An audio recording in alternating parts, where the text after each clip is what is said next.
माझं स्वप्न होतं कधीपासून की आई बाबांना एक पहिले फॉरेन ट्रिपचं सरप्राईज द्यावं. सगळं मला पूर्णपणे सरप्राईज द्यायचं होतं आणि मला त्यांची रिॲक्शन बघायची होती. पण मी तर काही इंडियाला जाणार नव्हतो. सो मी शोधत होतो की कोण इंडियाला जातंय. मी बाबांना सांगितलं की माझा एक मित्र आहे, त्याला एक बँकेच्या संदर्भात थोडासा एक काहीतरी विचारायचं आहे तुम्हाला, सर तो मला भेटायला येऊ शकतो का.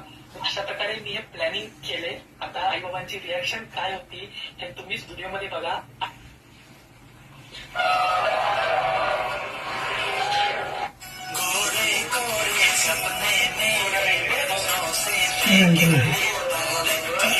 Gracias.